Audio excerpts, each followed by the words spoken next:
શ્રી ગણેશાય નમઃ। મિત્રો, આપ જોઈ રહ્યા છો અમારી યુટ્યુબ ચેનલ ધાર્મિક વ્રત કથામાં આપનું હાર્દિક સ્વાગત છે। આજના વિડીયોમાં આપણે સાંભળવા જઈ રહ્યા છીએ અષાઢ માસ પૂર્ણિમા, જેને કે ગુરુ પૂર્ણિમા, વ્યાસ પૂર્ણિમા અને મહાપૂર્ણિમા તરીકે ઓળખવામાં આવે છે।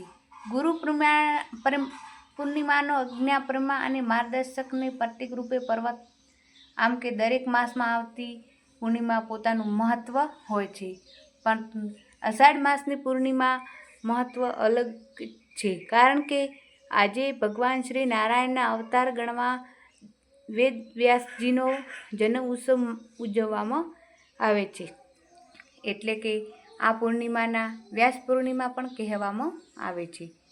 આ વિડીયોમાં આપણે સાંભળીશું ગુરુ પૂર્ણિમાની કથા, તેનું મહાત્મ્ય અને આજે કરવામાં ખાસ ઉપાય છે। જો આપણને આ વિડીયો પસંદ આવે તો લાઈક કરજો, શેર કરજો। જો ચેનલને પહેલી વાર જોઈ રહ્યા તો કૃપા કરી ચેનલને સબસ્ક્રાઈબર કરો, જેથી ભવિષ્યના વિડીયોની માહિતી તરત મળી રહે। ગુરુ બ્રહ્મા ગુરુ વિષ્ણુ ગુરુ દેવો મહેશ્વર, ગુરુ સાક્ષાત બ્રહ્મ તસ્મે ગુરુદેવો। બોલો પરંપરા મહાત્માની જય। મિત્રો, આજે હિન્દુ ધર્મમાં પૂર્ણિમાની તિથિ વિશે મહાત્મા પૂર્ણિમાનો અર્થ થાય છે પૂર્ણ કાર્યોથી ઉજાસુ અને ચંદ્રમાં આજે ચંદ્રમાનું દર્શન થાય છે। આજે ચંદ્રની પૂજા કરવાની વંદના કરીએ છીએ, માતાની કૃપાથી સન્માન કરીએ છીએ અને માતૃરૂપે ચંદન દ્વારા સમગ્ર જગતના આનંદ ઉત્સવ અને પુષ્ટિ વહેંચેલ છે। પ્રતિ મહિનાનો એકવાર આવતી પૂર્ણિમા એટલે કે અમાવસ્યા બંને તિથિનું બહુ પાવન છે। આજના ભગવાન આરાધનાની પૂજન, ઉપવાસ, દાન, તીર્થ સ્નાન કરીને ઘરમાં સ્નાન કરીને તેનું પુણ્ય પ્રાપ્ત કરી શકાય છે। આજના અષાઢ માસની પૂર્ણિમા બે અજ્ઞાન અને કર્મ દૂર કરનાર દિવસ છે, એટલે કે આ દિવસે ગુરુ પૂર્ણિમા કહેવામાં આવે છે। આજના દિવસમાં આપણા ગુરુજનોની સેવા અને પૂજા થાય છે। ગુરુ એટલે કે તેમનું જ્ઞાન આપે છે અને સમજ એટલે કે જીવનનો સાચો માર્ગ બતાવે છે।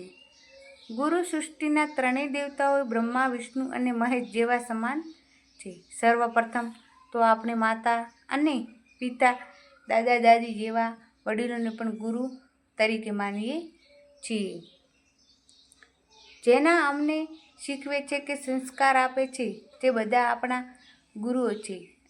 તમે જો ગુરુ પાસેથી દીક્ષા લીધી હોય તો પણ ગુરુની પૂજા કરો અને ગુરુ મંત્રનો જાપ કરો અને તેમના આશીર્વાદ લેજો।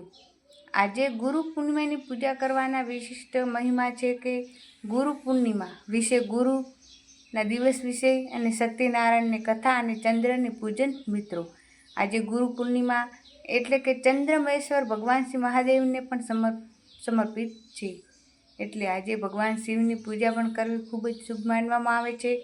ભગવાન મહાદેવને અને માતા પાર્વતીને ધૂપ દીપ નૈવેદ્ય, પુષ્પ, બીલીપત્ર આરાધના કરવી જોઈએ, તેમના દ્વારા મોક્ષ પ્રાપ્તિ થાય છે। આજના દિવસે સત્યનારાયણ ભગવાન કથા કરવો પણ એક ખૂબ જ વિશેષ મહિમા છે। આ કથાને ઘરમાં અથવા મંદિરમાં પણ કરી શકો છો। બ્રહ્માંડ દ્વારા કરાયેલી શક્ય હોય તો, અથવા જાતે પૂજન કરવું, કથા પાઠ સાંભળવું અને પુણ્યદાયી છે।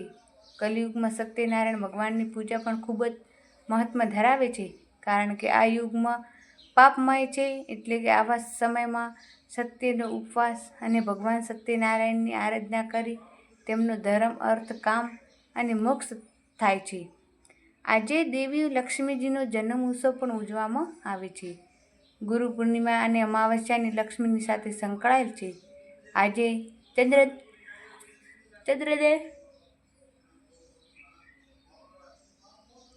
ચંદ્રદેવનો પણ જન્મદિવસ છે। તેઓ લક્ષ્મીજીના ભાઈ છે, તેને આજના દિવસે ભાઈ બહેનની પૂજા થાય છે, જ્યારે લક્ષ્મીજીની સાથે તેમના પિતા શ્રી નારાયણની પૂજા પણ કરવામાં આવે છે, ત્યારે ઘરમાં સુખ, શાંતિ અને સમૃદ્ધિનો વાસ થાય છે। અષ્ટલક્ષ્મીજીના રૂપે લક્ષ્મીજીની પૂજા કરવાથી શુભ છે, જેને કે નૈવેદ્ય લક્ષ્મી, ધાન્ય લક્ષ્મી, સંતાન લક્ષ્મી, વૈદ્ય લક્ષ્મી, વિજયલક્ષ્મી વગેરે કહે છે.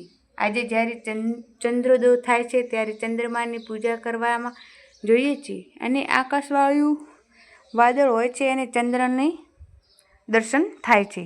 જો પણ ચંદ્ર દર્શન દ્વારા ચંદ્રદેવનું સ્મરણ કરી તેમને અર્થ અને અર્પણ કરવો જોઈએ. તેને રીતે ચંદ્ર દેશને દૂર કરવા થાય છે. જેમ કે જે કોઈ કુંડલીમાં ચંદ્ર નબળો હોય તો મન શાંત રહેવું છે. માતૃ સુખ એ ન મળતું હોય તો આજે ચંદ્રનો અર્થ અપાવીને લાભ મળે છે. પૃથ્વી વ્રત એ વખત ભોજન કરી નિવારણ ઉપવાસ રાખી શકાય છે. જેને રીતે સંકલ્પ કરો કે પ્રમાણે વ્રત પાળો કે ઉપવાસ ન કરી શકો તો પણ ચિંતા ન કરો. ભગવાન ભજનમાં મનમાં રાખો. એ જ સૌથી મોટી મહાન પૂજા છે. જો ગુરુ નથી ધારણ કરેલા કોઈ પણ પરમ પિતા પરાત્મા અને સ્વરૂપ માનો છો. દરેક ધર્મમાં કોઈ એક ઈશ્વર કે ગુરુ હોય તો હિન્દુ ધર્મમાં અનેક દેવીઓ પણ હોય છે અને આથી તેમને મન શાંત અને માટે રહેલો ઈષ્ટદેવને પસંદ કરવો જોઈએ અને તેમનું નિયમિત ભક્તિ કરવી જોઈએ.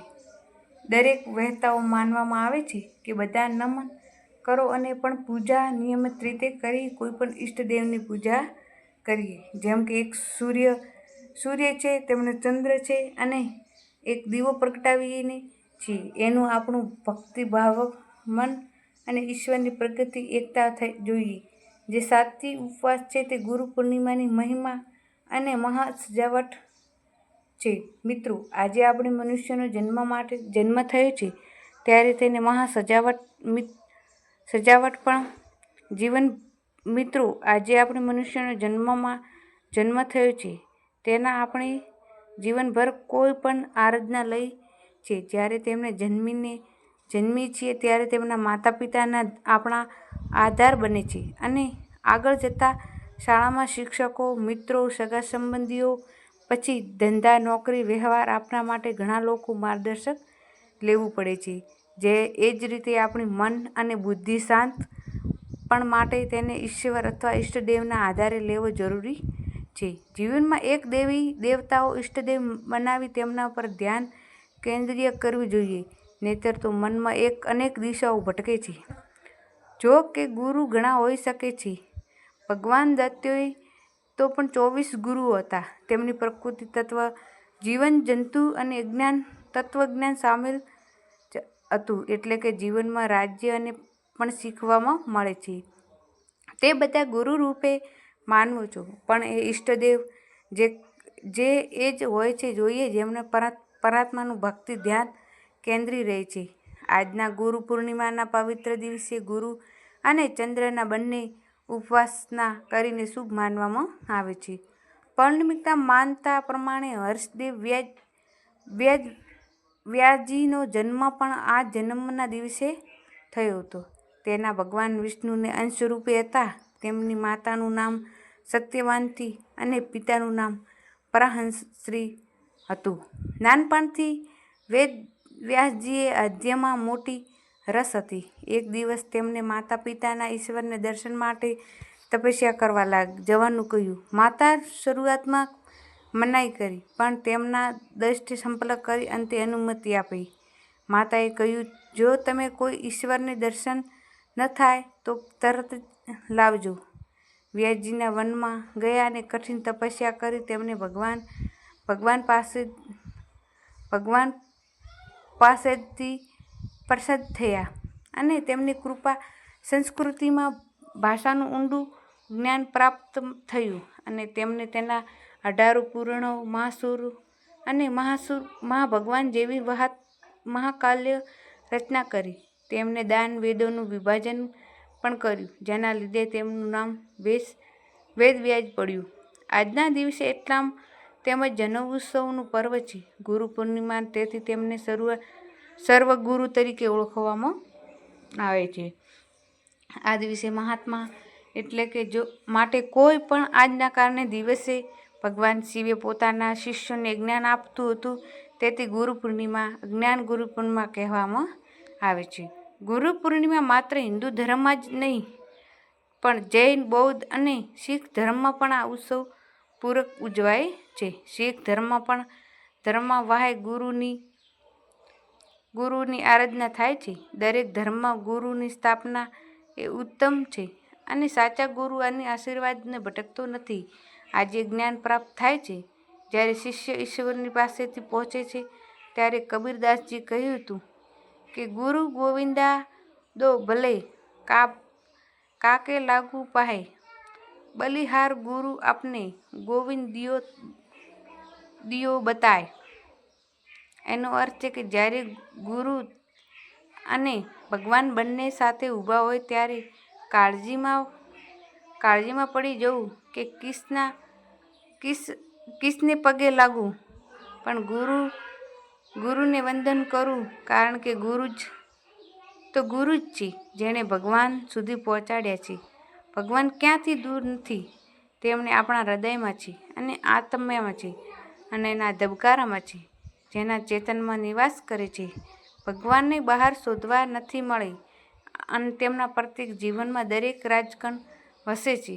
જેમ કે આ વાત સમજી લીધી તેમને તેમના પોતાના ગુરુ બની જાય છે. આથી ગુરુ પૂર્ણિમાનો સાચો અર્થ એ છે કે અજ્ઞાન અંધકારમાં બહાર આવી અને અજ્ઞાન તરફ આગળ વધવું. મિત્રો, આશા છે જે આપણને આ વિડીયો પસંદ આવે તો લાઈક કરજો, શેર કરજો. જો ચેનલને પહેલી વાર જોઈ રહ્યા હો તો કૃપા કરી ચેનલને સબસ્ક્રાઈબર કરવાનું ભૂલતા નહીં.